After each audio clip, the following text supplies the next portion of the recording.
Salve, salve, meu povão do coração. Estou aqui hoje para cumprir uma promessa feita na última gravação do 8.0, que eu ia reiniciar a questão da abordagem sobre literatura. Tem duas explicações para dar a vocês de início. Primeiro, eu não sou especialista em literatura, sou escritor, gosto de livro. E o meu escopo principal, o meu objetivo maior de todos, é incentivar as pessoas que não escreveram livro que venham ser autores como eu sou. Esse é o grande objetivo. E tem muita gente precisando desse incentivo, mesmo que eu não seja um professor especialista para ensinar a vocês isso, meu coração é posto para isso, para poder fazer vocês serem a caixa de ressonância dessa liberdade que a gente adquire quando se torna autor. Segunda coisa, esse programa inicial aqui, que apesar de ser um reinício, é um programa no podcast realmente novo. Eu tenho um convidado especial aqui, meu amigo de muitos anos, menino, considero filho, Renato Dani. E o Renato tem uma vida maravilhosa para ajudar a gente a seguir esse projeto. Primeiro, porque tem um acervo muito grande cultural. Segundo, porque não é autor. Pedi para ele assinar um protocolo de intenções comigo e não quis. Vou tentar convencê-lo no programa, é difícil, de uma vez só, mas ele já está meio esmorecido, já está começando a querer aceitar na ideia. Porque eu acho um absurdo as pessoas que têm condições de passar para os outros aquilo que conhece, é só dar a Coralina. A coisa melhor do mundo é você transferir o que sabe e aprender o que você ensina. Isso é bom demais, muito bom. De modo que eu vou apresentar para vocês, Renato, depois eu tomo a palavra de novo. Renato, prazer e uma honra ter com você comigo. Obrigado a você, prof. Primeiro programa você aqui. Muito bem. Honrado estou. Coisa boa. Renato tem uma história pessoal voltada para a cultura. Resolveu, sem mais compromissos a não ser a viver e ser feliz, conhecer a cultura no lugar dela. E ele tem uma espécie de colinha, o computador dele, como é que chama esse negócio? Tablet. Ele tem uma colinha no tablet, onde ele já foi, onde ele estudou, onde ele conheceu, em loco, está no azul. Onde ele está querendo ir, está no verde. Depois eu vou pedir ao cineasta aqui que me faça o favor de filmar para mostrar a grandeza do conhecimento dele. Muito bem. Mas isso aí precisa ser transferido da cultura pessoal para a cultura pública, para ir para os outros. Incentivar as pessoas. E no final, hoje, aqui, eu vou mostrar para vocês que escrever é uma coisa muito simples. Vou revigorar os meus argumentos anteriores. Primeiro tem que ter vontade. Ah, mas eu não gosto. Aprende a gostar. Quantas pessoas nunca comeram berinjela na vida? A primeira vez que comeram, adoraram. E jiló, e quiabo. Então as pessoas não gostam até o dia que começam a absorver, entender a grandeza do alimento. Não é para ser... O paladar é imponderável, a mesma coisa na escrita. Não tem que ter estilo, não tem que ter correção linguística, nada. Claro, quem vai escrever vai ter que aprimorar o seu conhecimento da língua pátria. Ser escritor sem conhecer o português é meio difícil. Mas não precisa ser inicialmente isso, não. Inicialmente precisa ter essa vontade, disciplina. Olha, e pode esperar que é sucesso. Sucesso só vem na frente do trabalho no dicionário, o resto não. Tem que primeiro trabalhar para depois ter sucesso. O que é o trabalho? Essa vontade de doar. E essa doação tem retorno. São Paulo dizia que quem semeia tem que ter esperança de colheita. Eu também acho que as pessoas têm que ter um objetivo. E o objetivo é servir, prestar assistência para as pessoas que ainda não conseguiram achar o rumo. Não é o rumo de trabalho, o rumo de viver, não. O rumo literário, que é muito interessante, é uma alforria, é uma liberdade, é uma quebra de algema. Você tem como fazer você é seu companheiro. Você nunca está solitário quem escreve, jamais. Nunca a gente é uma ilha quando a gente tem um livro escrito por a gente ou quando a gente está escrevendo o próximo livro. O Renato me perguntou aqui se eu estou fazendo propaganda dos meus livros. Não. Não tem mais para vender, estão esgotados. O primeiro é Democracia, foi da Scipione, já até não existe mais. A obra voltou para mim. O Fim da Meada, que não tem mais, está esgotado. E o terceiro livro, que sobra de mim, que eu não sei se eu vou editar. Porque eu estou achando preferível, na medida em que eu tenho esses programas daqui para frente, com novos convidados, eu leia um dos 80 contos que compõem o livro. Hoje eu vou ler só um, curto, pequenininho. Eu vou contar a história. Por que eu vou ler? Para mostrar a vocês como é que é fácil a gente extrair do nada um concreto. Mas antes de começar a falar sobre literatura, propriamente sobre livro, eu queria que o Renato fizesse uma introdução dele para explicar melhor o que é buscar a felicidade através da cultura. Sua palavra, Renato. Bom, pergunta boa. Na verdade, para eu entender, para falar de literatura e da minha experiência de literatura, Walter, é importante entender como que eu vim, né? E isso é uma coisa interessante, porque eu sempre fui vagabundo. Quando adolescente, eu não lia quase nada. Apesar de ter um pai que lia sofregamente desde criança, inclusive o papai leu quando criança, ele leu o Tesouro da Juventude inteiro, com 13, 14 anos. E ele, nós em casa éramos 6 na época, somos 7, depois veio um extemporão, e papai toda noite contava historinha pra gente, sem ler, de cabeça, tinha uma memória de elefante. E aí e a gente era menino, juntava os 6 meninos na cama do papai contava a historinha. Então começou por aí a minha experiência de literatura, apesar de que isso eu era muito criança, mas como criança ainda, e pré-adolescente, adolescente, eu lia muito Asterix. Meu pai morou, como você, morou na França, e já trouxe esse negócio do Asterix, eu adorava Asterix. E Asterix, na verdade, foi, no final das contas, o que me interessou pelo que eu gosto, que é história. Então, eu adoro história antiga, história medieval. Não gosto tanto de história contemporânea e moderna, não, mas conheço. Eu acho que tem, mas assim, não é tão interessante, né? Mas, então, eu lembro que o que eu lia quando adolescente eram os livros da coleção Vagalume. Os mais jovens não vão lembrar disso hoje, não. Mas a coleção Vagalume era meio pequenos policialescos, livrinhos fininhos que você era obrigado a ler na escola, no ginásio. E essa era a minha experiência com literatura. Bom, de adolescente até... Nem os livros do vestibular eu li, apesar de ter tirado a maior nota de português na prova do vestibular. Mas quando eu tinha Aí a minha adolescência era toda farra, era uma coisa impressionante. Depois eu comecei a trabalhar, e trabalhava demais também, até um dia que eu estava à toa em casa, e eu tinha uns 25 anos de idade, e pedi pro papai, não tem nada para fazer, me dá um livro bom para ler, mas bom, eu quero bom, para eu me divertir. Aí papai me deu um livro, eu li aquele livro em umas 2 dias, 48 horas, um livro de 500 páginas, fiquei louco com o livro. E é até hoje o meu livro preferido, já li ele em várias línguas, inclusive. Quando eu fui para o Canadá, por exemplo, eu lia no parque, em inglês. Depois eu fui para a França, li na Inglaterra, li em espanhol. Eu li de tudo quanto é jeito o livro. Na Itália, em italiano. Mas esse livro, o que aconteceu? Nos 365 dias após a minha introdução a esse livro, eu li 70 livros. Eu não conseguia parar mais de ler.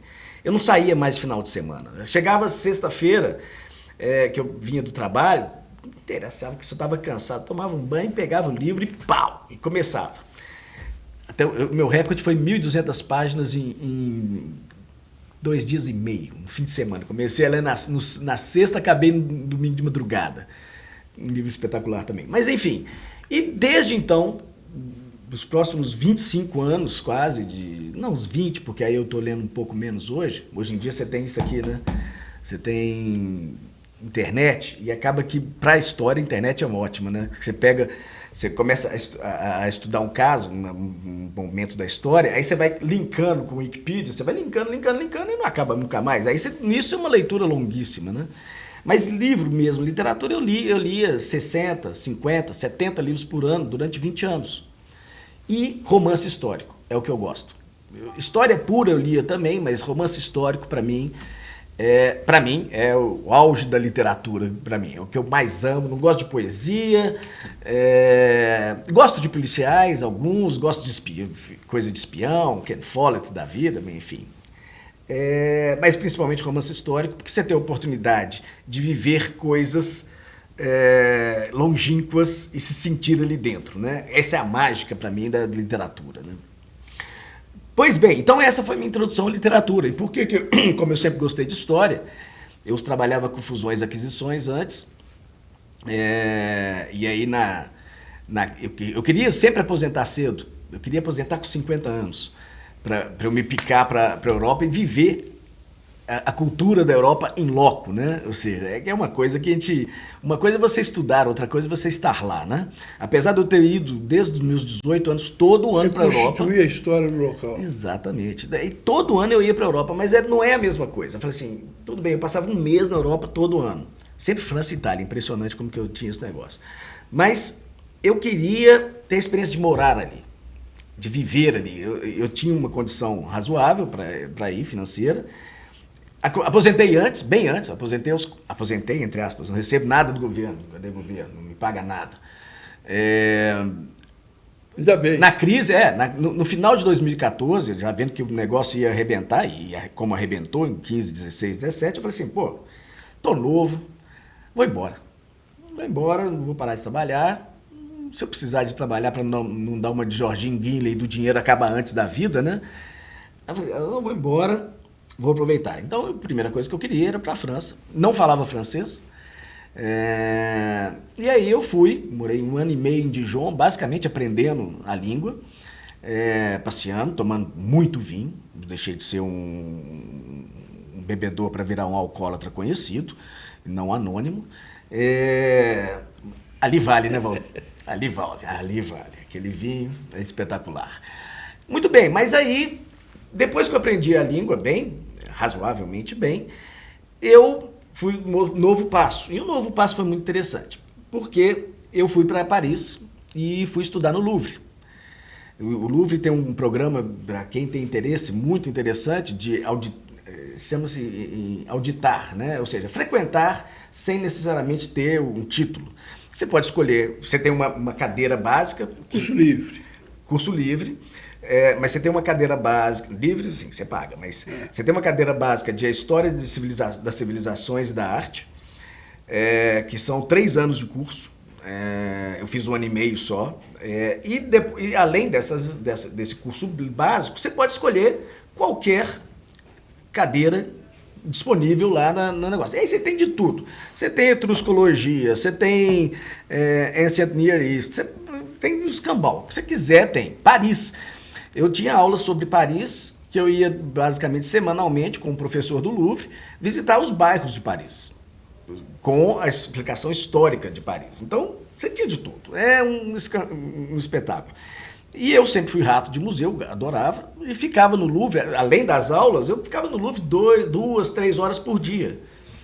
Então, foi a época que eu fiquei mais quieto, inclusive, numa cidade, porque em Dijon, quando eu morava em Dijon, eu rodava a França inteira. Em Paris, eu falei assim, vou ficar quieto em Paris, eu quero aprofundar em Paris. E foi isso. E a história de civilizações, a gente estava até falando antes, as culturas orientais também, você estuda tudo, você estuda Índia, você estuda China, Japão, você estuda o escambau.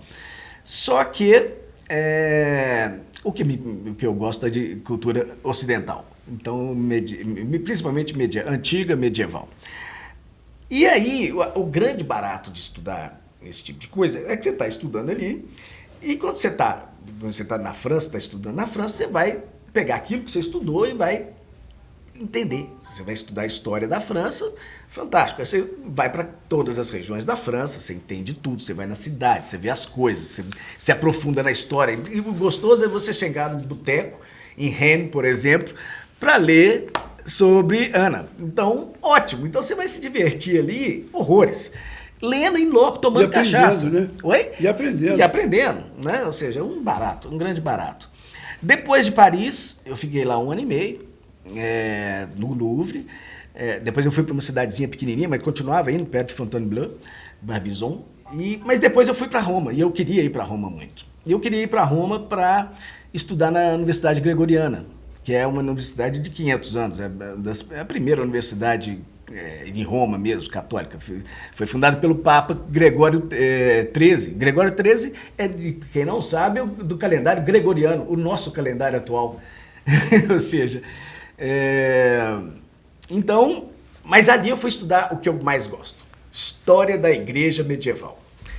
Antiga e medieval, mas principalmente medieval. E o que acontece é que a história da igreja medieval é a história da Europa inteira, de cabo a rabo.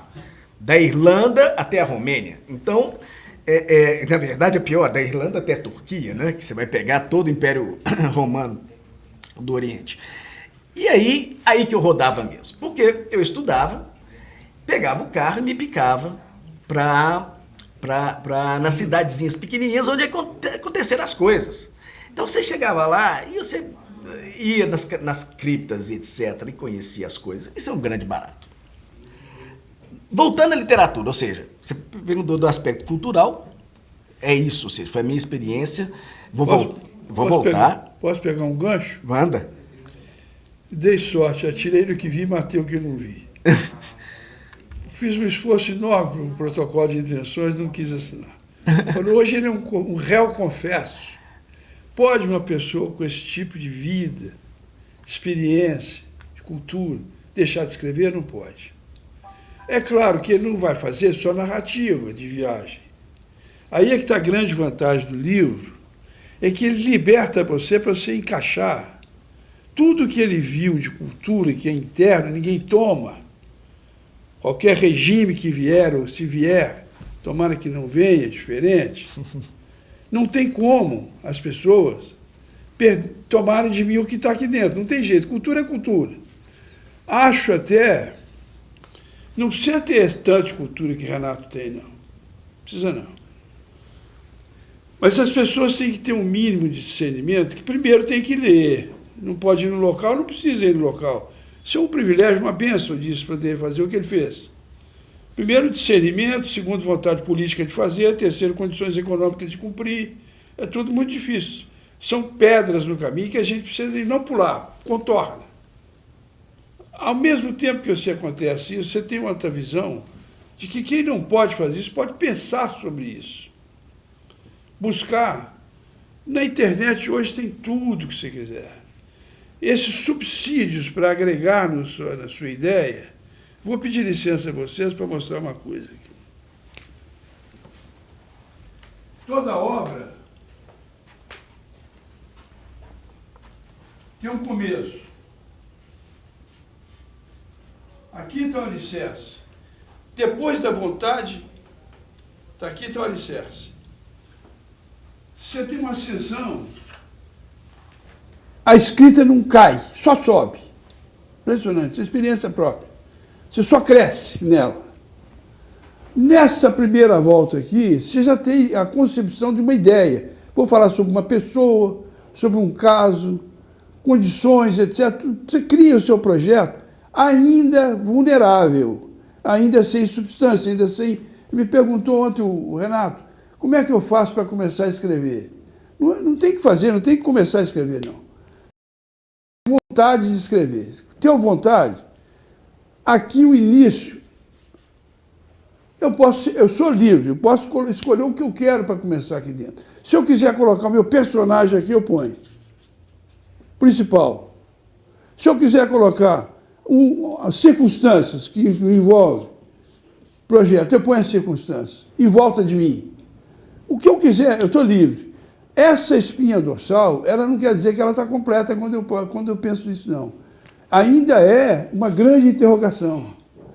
Evidentemente que eu tenho uma vontade de falar sobre uma pessoa. Vou escrever uma vida sobre Getúlio, sobre Juscelino, sei lá. Tem uma linha. O dorso da linha é aquele, não tem jeito de você mudar, não.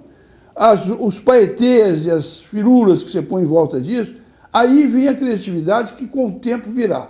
Essa inspiração precisa primeiro estar sentado com a caneta na mão, ou o computador, ou um lápis e papel. A inspiração vem quando você está com esse intuito de fazer a sua obra.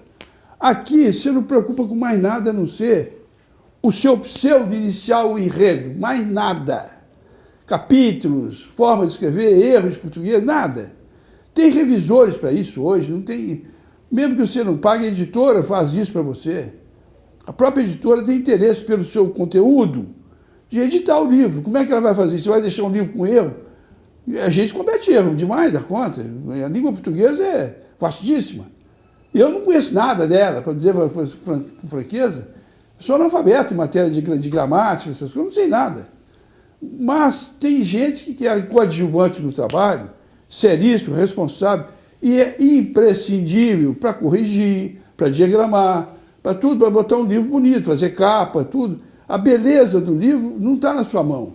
A divisão da obra não está na sua mão. Você pode, é claro, eu quero fazer uma obra de 6 capítulos, pode, você põe na sua cabeça, mas é vulnerável. Não é certo, não é seguro mesmo sua morte. De repente você vai fazer 7 capítulos, 19, 1. Nesse terceiro meu livro, Eu Sobra de Mim, são 80 contos. O primeiro tem 128 páginas. O que eu vou ler hoje tem 2.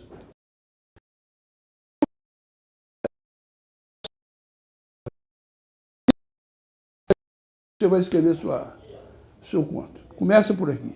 Posso falar um dia iluminado, estava lindo o céu, chovendo canivete, pode, o que você quiser. Mas são coisas que concorrem com a sua obra. Andam junto com você, ombro a ombro, ombreio. Mas o objetivo é esse aqui, ó. Eu acho que quem tem essa visão, imagina essas viagens que o Renato faz, se isso vem num condensado, e tem que ser com um beija-flor. Não dá para expandir muito, pegar links e links e links, não chega a lugar nenhum. O Guy de Maupassant, o francês escritor, um dia ele falou, eu me embreiei numa mata, fui sair dentro de uma floresta impenetrável. Quando eu entrei, me perdi. Então não pode ser, tem que ser objetivo. O objetivo qual é que é? Começo, meio e fim. Quando chegar no fim ali dentro, que é a síntese de tudo, você já caminhou com personagens que você não pensava neles, já matou personagens que você colocou, já aderiu, já subtraiu, faz tudo que aqui dentro é incerto e não sabido. Ninguém sabe ainda o que vai sair. O improviso do livro é obrigatório, porque ninguém vai escrever uma coisa já pré-concebida, não. Se você escrever uma página do livro e perder, jamais você vai conseguir repetir o que você escreveu. Não tem jeito. Só se for gênio. Para decorar todas as palavras, não tem jeito. Você vai ter a ideia, você vai reconstituir a ideia, mas a forma de escrever, igual, não tem jeito. Não, nem precisa. Escreve de novo. De modo que eu acho que foi um bom começo, Renato, fazer essa confissão, porque eu vou pedir para ele reconsiderar o ponto de vista. Vamos chegar então, porque o ponto de vista, né? Chegar, porque primeiro é o seguinte, o solteiro. E o solteiro não é solitário. Ele quis ser solteiro, quis caminhar sozinho, eventualmente quase casado, mas continua solteiro. O livro é a minha esposa. Eu nunca fiquei sozinho mais a partir do dia que eu comecei a escrever. Antes eu ficava, às vezes, não no ponto que Renato confessou, de ficar... Não, eu casei muito novo, casei com 20 anos de idade, então o primeiro filho veio com 21, a família foi mais importante que tudo.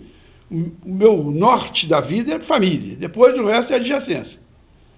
Nessa vinda aqui agora, de hoje, para essa primeira conversa, eu queria explicar para vocês, eu vou repetir o que eu falei, começar de novo. Eu estou dividindo as pessoas em 2 grupos. Os idosos como eu e os novos como meus netos. Neto tem história? Não tem. Não pode ter. Ué. História tem, da carochinha, de pular maré, de esconde-esconde, tem. Mas falo com substância para você agregar na cultura algo que você possa pensar que está ajudando. Não tem. O que ele tem que ter? Esperança. Então, o jovem que escuta um Renato falando isso aqui, precisa ter nisso, nessa fala, da confissão dele, um estímulo, incentivo, uma busca nova. Na medida que eu faça isso, e coloque no papel, E eu estou me garantindo como pessoa capaz de doar. Não é obrigação, não. Ninguém tem obrigação de fazer isso, não. Mas é gratificante, muito.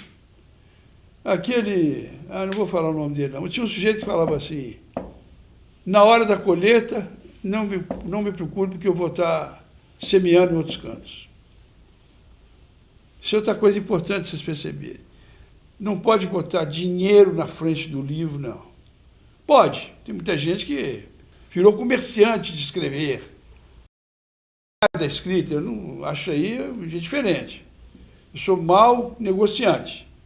Não sugiro que vocês me ouçam, nem repito o que eu estou falando. O livro tinha que ser o espectro da satisfação pessoal. Preenchimento da lacuna na felicidade das pessoas. Isso é fantástico. Então, o jovem tem o futuro. Como é que tem o futuro? Não é obrigatório, ele não sabe como é que é o futuro. As pessoas só vivem o presente, admiram o passado e esperam o que vem. No presente, eu acho que eles têm que prestar mais atenção na vida. Primeiro, essa circunstância em volta da gente. As pessoas são sozinhas, mas elas acham que são sozinhas, não são ilhas, não. Tem um monte de água em torno deles, um monte de água. E é possível que as pessoas, não enxergando isso, se deixem levar por esse, vou botar entre aspas, egoísmo. Escrever é descartar o egoísmo definitivamente, porque você está transmitindo para os outros aquilo que te deu felicidade. E você espera que isso seja nos outros. E os idosos?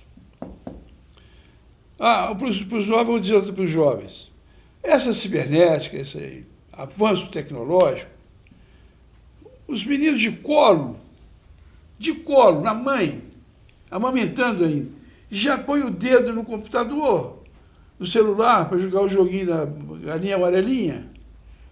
O que é isso? É a disposição que a gente tem dessa cultura natural que a vida dá para a gente. Isso é cultura. Botar o dedo no computador é cultura, é claro que é, o cara não nasceu com isso na mão. E na medida que isso ocorre, quando isso acontece na vida das pessoas, já no colo da mãe, o discernimento, primeira coisa, estômago. O homem não consegue fazer nada a partir da falta de comida no estômago. Primeira coisa é a alimentação. Então, a vida das pessoas tem 3 fatores principais: estômago, cérebro e ação. Não pode partir para a razão nem para a ação se você tem estômago vazio. Isso aí, lamentavelmente, é da realidade da vida. Tendo as pessoas que passam fome, não têm condições hoje de pensar, raramente, a não ser que seja um gênio em desvio de vida. Eu conheci uma pessoa que ficava em frente à igreja da Boa Viagem, impressionante, de rua, culto, capaz. A gente teve uma decepção na vida e foi para a rua. E capaz de escrever um livro. Eu falei, por que você não escreve um livro? Você é um pedinte de rua, escreve um livro se você tem condições. Não é para você ganhar dinheiro, não. Dinheiro você vai ganhar mais aqui fora ganhando o seu pedido no dia a dia, mas para dar um rumo na sua vida literária. Mas o que eu dizia por depois, vocês podem escolher jovens,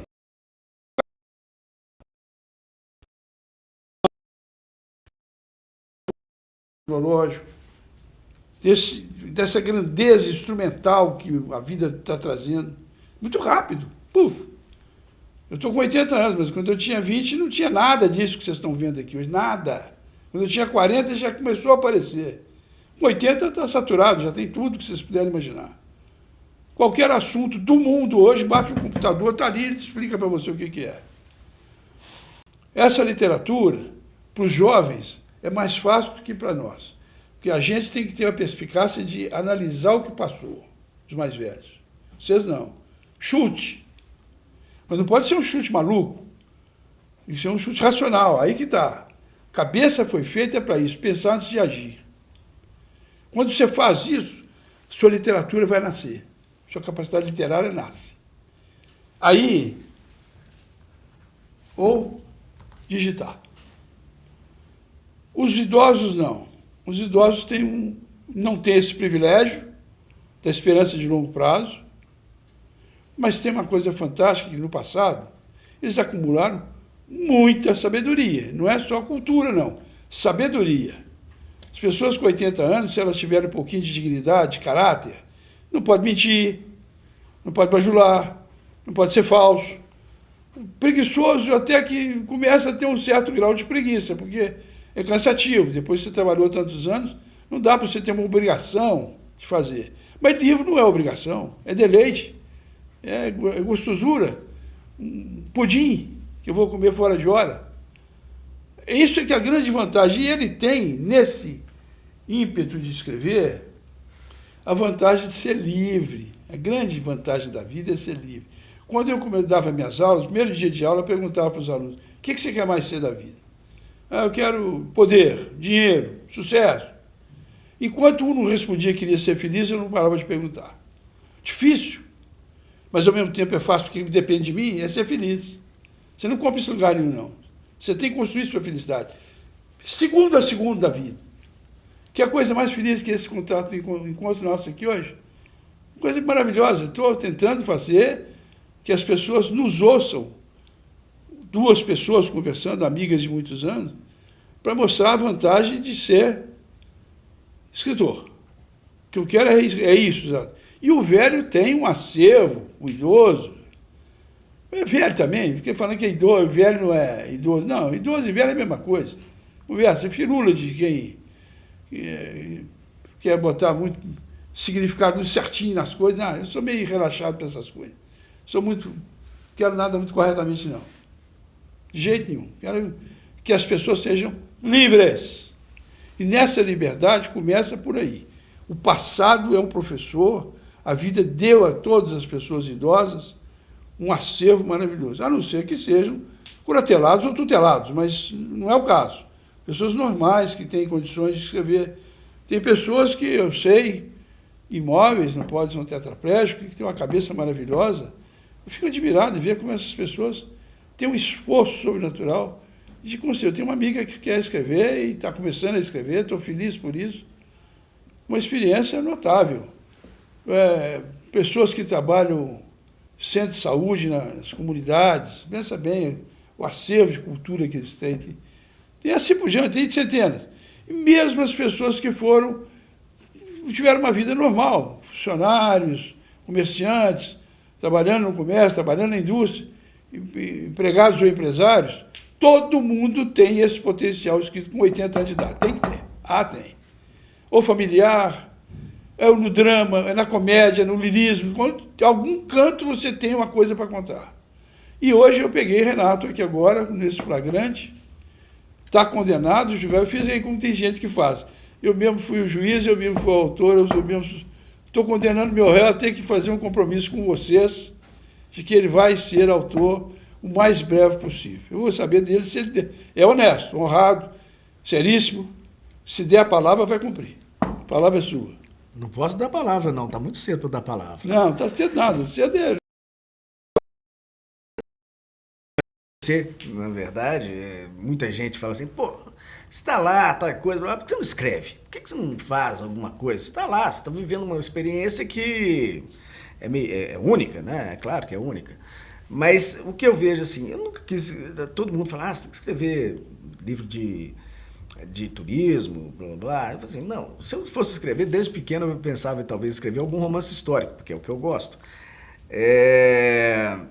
E para escrever livro de turismo tem milhares aí. Hoje em dia, inclusive, o livro de turismo cada dia está até menos importante, porque como você tem Wikipedia e etc., você vai na internet, você busca informação de turística muito mais profunda do que qualquer guia Michelin. Aqueles guias da Folha que são péssimos, que não mostra foto e não mostra nada sobre o lugar. Assim, sem conteúdo. Não tem conteúdo nenhum. Então, mas tudo bem. Aí eu pensei agora, eu vou para a Espanha agora, mas ano que vem eu vou para a Inglaterra. E na Inglaterra eu quero visitar, não quero visitar cidades pelas cidades, eu quero visitar os castelos antigos, as abadias antigas, ou seja, abadia de 600, etc., as primordiais, depois as cistercienses, depois você tem as catedrais, eu quero ver todas, mas muitos castelos, e castelos de diversas épocas até a idade pouco pós-renascentista. Mas, de qualquer forma, Aí eu falei assim, caramba, eu vou visitar isso. Marquei aqui. Outro dia, eu tô com mais de 500 pontos para já visitar na Inglaterra. Não, na Itália eu visitei quase 700 lugares. Então, é outro bicho. Mas lá, aí eu falei assim, poxa, quem sabe, tem a pressão de todo mundo. Não, você tem que escrever, tal coisa, blá, blá, blá. Aí eu falei assim, pô, quem sabe eu pego um castelo, ou todos os castelos, e dou uma pincelada de que tipo um pequeno romancezinho do castelo, quem foi aquele cara, como que ele chegou ali, por que ele construiu, quem eram as pessoas que estavam ao lado dele, quais eram os nobres mais relevantes, acontecimentos históricos que ele participou, obviamente ficcionado. A ficção histórica, o romance histórico, na verdade, ele é lindo, porque ele cria um personagem fictício e põe ele para acompanhar e viver situações históricas efetivas, que é uma delícia, porque você aprende a história.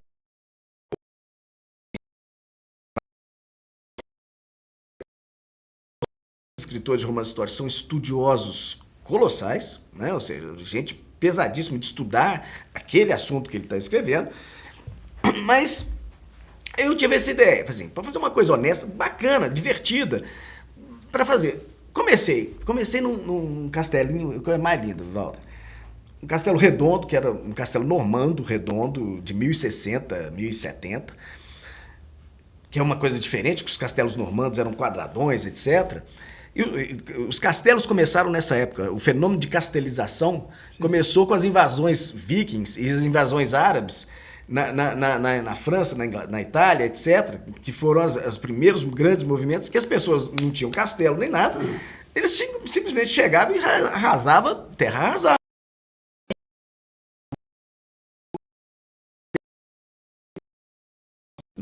E aí começou no século X, mais ou menos, no século X em diante. Beleza, aí eu pego esse castelo, sem querer, porque eu estava lá olhando castelos, eu gosto de acompanhar castelos, peguei um para ver. Beleza, quem que é o cara? Sir, qualquer coisa lá, era um cara que veio da Normandia, com o Guilherme Conquistador, que foi lá e conquistou a Inglaterra em 1666, ele foi junto. Ele saiu da Normandia, no norte da França, atravessou o canal, foi lá e conquistou, junto com o William the Conqueror, ele conquistou a Inglaterra. E foi lá e fez esse castelo. Aí eu falei assim, beleza, vou acompanhar a vida desse sujeito. Rapaz, pra quê? Eu que pensava em fazer 2 páginas, 3 páginas, contando sobre aquele castelo, eu demorei 1 mês e meio só naquele castelo. Porque o cara, depois que ele morou, participou de várias batalhas na Inglaterra, ele desceu, como todos os normandos, que eram de origem viking, né? Os normandos eram os homens do norte, né? Normando. E aí, eles desceram para o sul da Itália, conquistaram o sul da Itália, porque o normando, na verdade, ele desculpa estar entrando nisso, mas é só para entender um pouquinho. O normando era só o primogênito que herdava. Então, os outros irmãos todos, eles tinham que se virar, eles tinham que buscar outra coisa. E aí, eles foram para a Itália, chegou na Itália, beleza. Esse cara se juntou a um dos caras que eu acompanhava no sul da Itália, um cara fantástico, foi um dos caras, dos normandos iniciais que conquistaram tudo ali e deu origem a uma série colossal, inclusive a imperadores, etc., que era o Roberto Guiscardo. Muito bem, o Roberto Guiscardo, além de ter feito... Oi? Não é o meu. Puta merda, meu papo. Não rende. Vem, apaga aqui pra mim, vem. Apaga aqui pra mim. Entendeu? Nossa senhora, interrompeu. Não. Também tem um cheiro. Eu apaguei esse desgraçado, desliguei. Desligar. Como é que Desligar. Ele é vivo. Pode continuar? Silencia lá o telefone dele. Você quer pegar? Silenciar o telefone, cadê ele? Tá aqui. Você que é menina, você consegue apanhar até lá embaixo. Olha lá. Aí. Velho, o meu eu botei um mudo, hein? Hã? Vou desligar. E agora, como é que o Renato vai continuar? Pode continuar. Não, eu sei onde que eu estava, no Guiscardo. Estava no Guiscardo. Pronto. Está desligando aqui. Vou tentar ser rápido, tá, gente? Mas, Leva ele embora, leva ele embora. Pode levar aí. põe ele mudo na lateral. Tá desligando. Desligou. Pronto. Muito bem. Acabou a bateria. E aí? Beleza. Então, voltando. Então, esse cara, esse normando que acompanhou o Guilherme, conquistador lá, desceu para a Itália, juntou com o Guiscardo, e o Guiscardo, não satisfeito de estar no sul da Itália inteira, na Calábria, na Puglia, em tudo quanto é canto lá embaixo. Depois o irmão dele conquistou a Sicília, e aí veio a bagunça toda, tirou os árabes da Sicília, inclusive. Mas esse cara foi se inventar, o Guiscardo, de invadir o Império Romano do Oriente. Se picou para a Croácia, atravessou o Tirreno, se picou para a Croácia, e aí ele começou a lidar com as guerras com o imperador da época. O imperador da época chamava-se Alexios. E o mais bacana é que eu tô lá acompanhando isso tudo, eu falei, puta, que coisa, o cara saiu da Inglaterra, da França, foi pra Inglaterra, foi pra Itália e já tá aqui na Croácia, tá entrando, invadindo a atual Turquia, né? E aí eu pego lá e no meio do caminho fico sabendo que tem um livro da filha do Alexios, de 1100 aproximadamente, ela chamou de Alexíada, uma referência à Odisseia, né? Muito bem, espetacular. Aí eu parei para ler o livro inteiro da Ana Comnena e fui lá ler.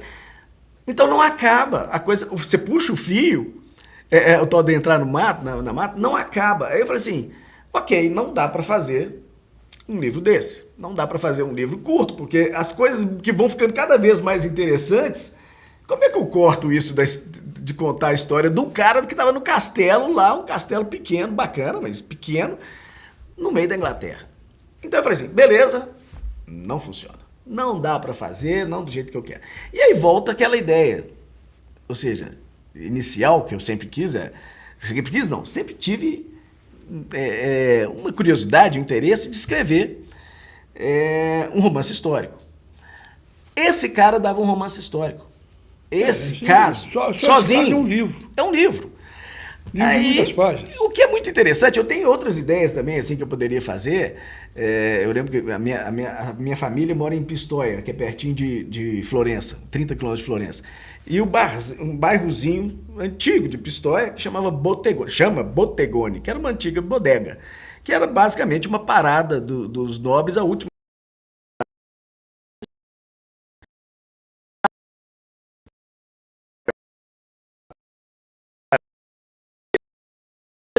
Trocava de cavalo, tomava uma birita, etc, descansava para acabar de chegar.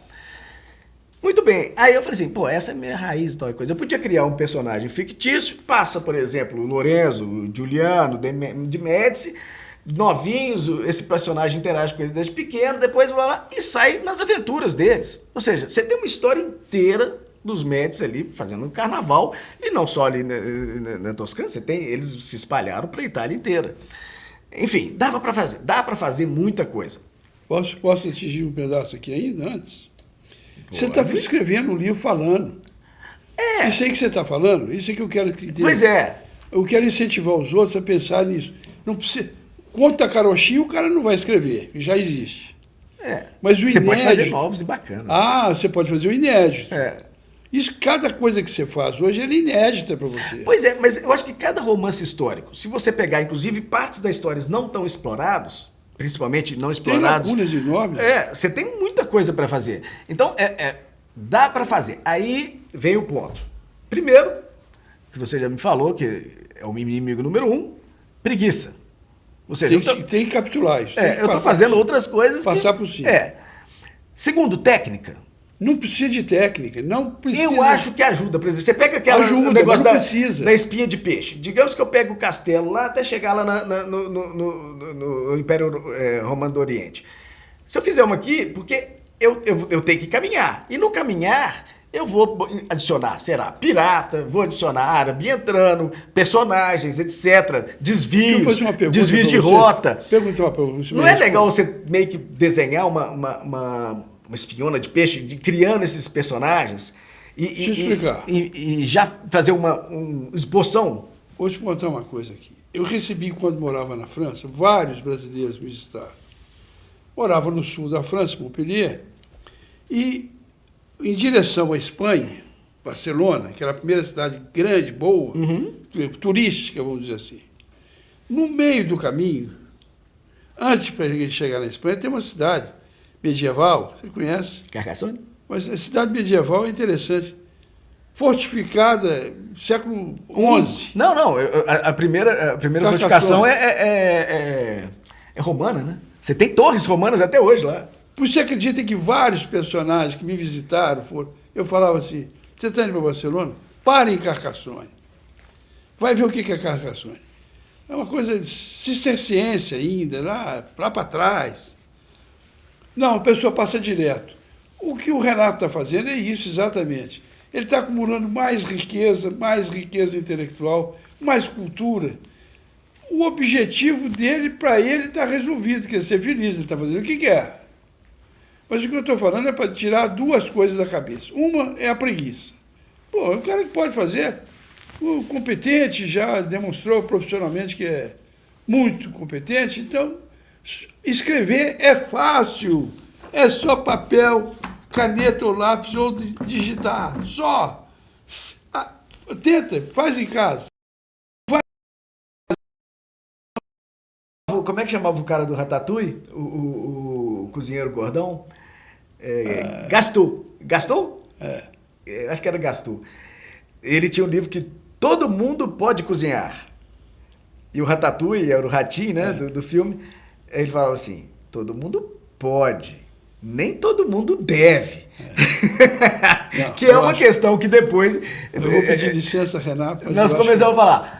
Você tem a questão de dom até, porque você tem muita porcaria que é escrita. Eu já peguei livros que prometiam e eram mal escritos, ou até mal traduzidos. Porcaria não escrevia. Escreveu, sabe por quê? Pois é. Na mas quem escrita, escreve quer ser lido. Olha, Você vai...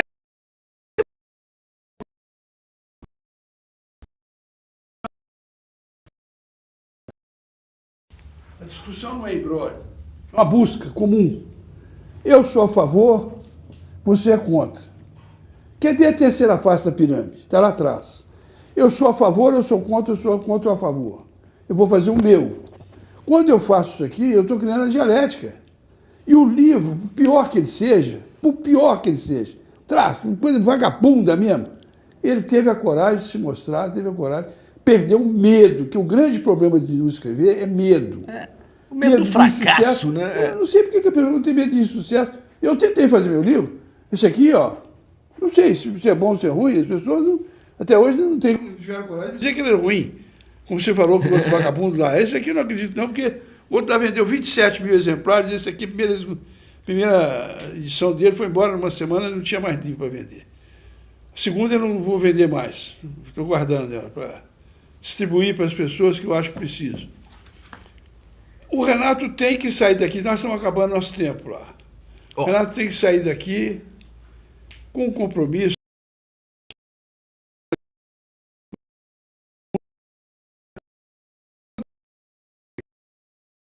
Prontas, já estão preparadas para ler um livro que o Renato pode escrever, não é? Mas eu não estou dizendo isso. Ele é o topo de linha, lá em cima.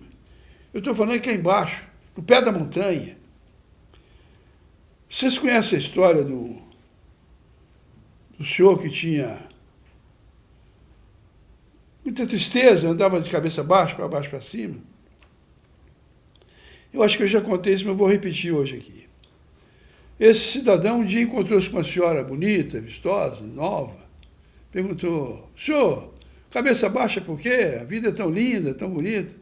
Ah, eu moro no pé da montanha, do lado do poente. Então, eu só vejo o sol, os raios do sol, depois do meio-dia, que chegam na minha casa. Eu gostaria de fazer minha casa lá no topo da montanha. Por que o senhor não constrói sua casa lá? Ah, difícil. Não, senhor. Cria coragem, pega suas ferramentas, seus materiais. O resto é seu trabalho, empreende isso aí, você vai fazer sua casa lá em cima. Você, de manhã cedo, o sol nascendo, você já, o primeiro raio é seu. E sumiu a senhora. Dia seguinte, ele ficou meio entusiasmado, estou tentando fazer um entusiasmo com o Renato para ver se ele entusiasma com a minha fala. Vai fazer, ele é um cara correto, direito, ele sabe que as pessoas precisam dessa história dele.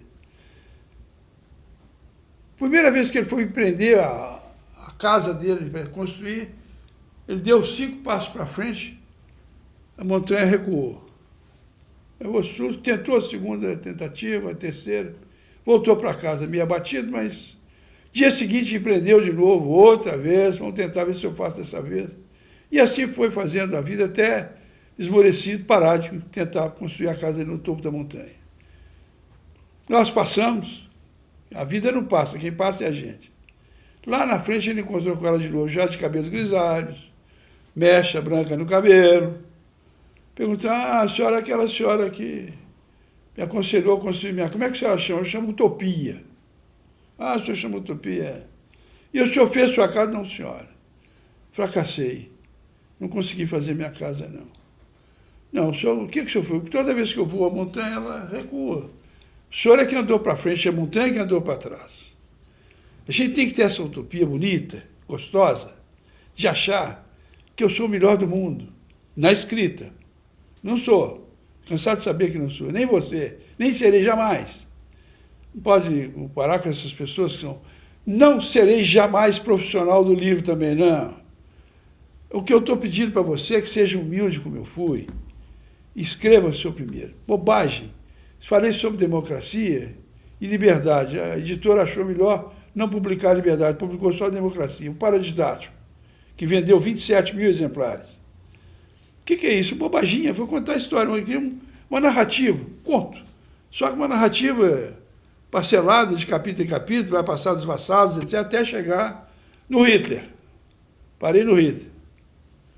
E aí eu vejo que esse acervo do Renato serve de estímulo para pessoas que têm capacidade de fazer o que o Renato está fazendo. Não precisa ter viajado.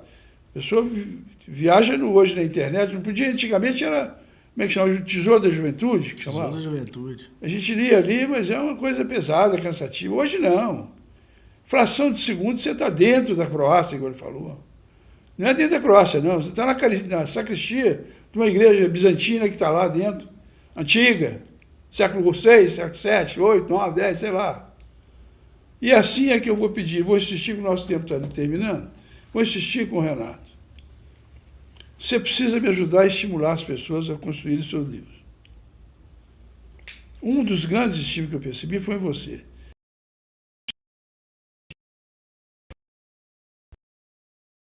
Os que são capazes de escrever um livro têm uma história diferente da sua. Se eu disser profissionais liberais que vieram aqui comigo, tem uma diferente dessa cultura que você tem. Essa vastidão que você tem adquirido e que vai trazer, vai continuar buscando, tira 1 hora por dia, 15 minutos por dia.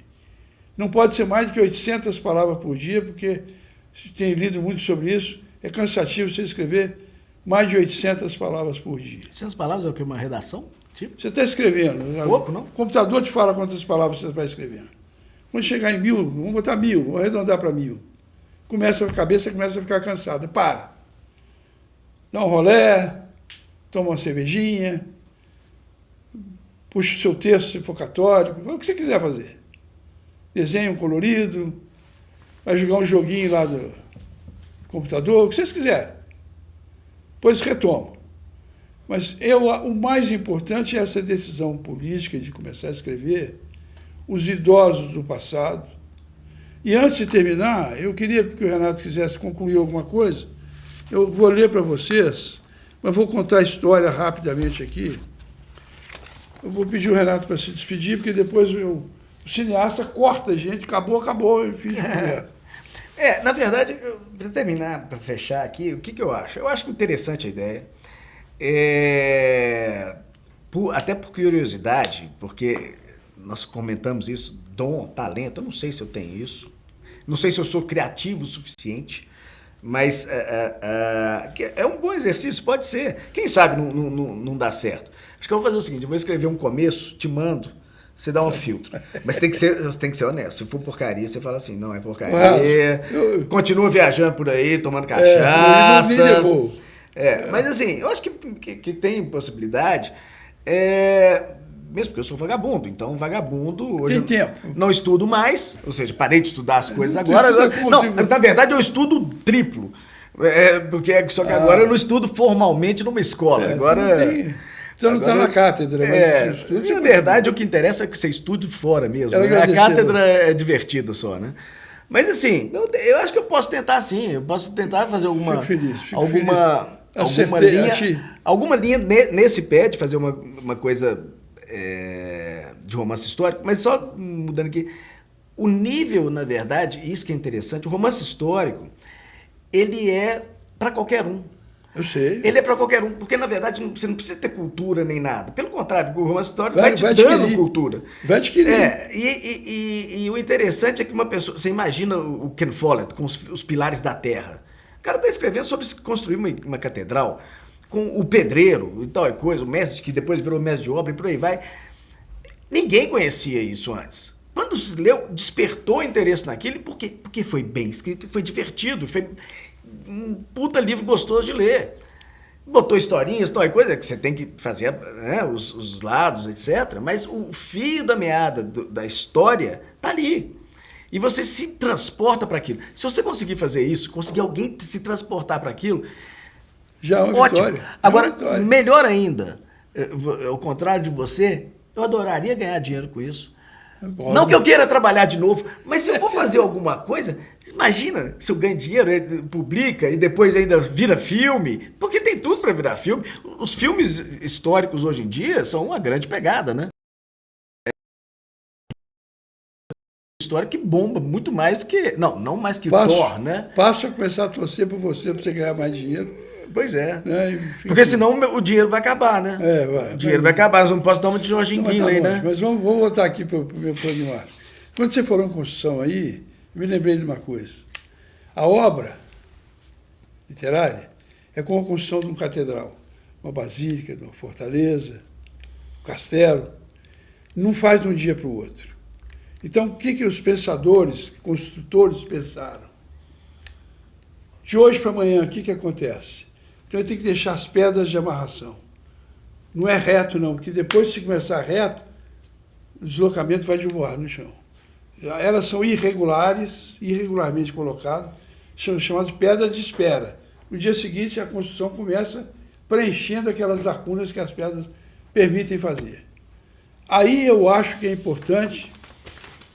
E, claro, tudo é muito imponderável, e cada um... Sobretudo, por exemplo, a mesma coisa que o paladar é imponderável, tudo na vida é imponderável. Cada um vai tentar se encaixar dentro de uma coisa que pensa que é bom, que resolve. Renato tem razão. Fazer um esforço, já tá dando aqui o consentimento que vai escrever e vai mandar me submeter, não sei por que a mim vai submeter, ele é que tem que submeter ele mesmo. Você tem que escrever e submeter a você mesmo. Posso melhorar? Melhora. Mas eu vou contar para vocês, para acabar aqui, só para terminar. Primeiro eu quero agradecer, Renato, pela presença. Muito agradável o encontro, muito bom, profícuo, instrutivo, incentivador, muito bom. Porque as pessoas vão enxergar em você um parâmetro de avanço na cultura. Com ou sem dinheiro, a pessoa que faz isso que você faz aí... Dinheiro ajuda. Ajuda, mas não é necessário, absolutamente necessário. É necessário só para comprar um laptop desse aí, ou um tablet, sei lá. Você gasta gasolina. Mas eu vou contar a história para vocês. Por que eu vou ler a história depois de contar a história? A minha terra tinha um sujeito, meu amigo demais da conta, garçom.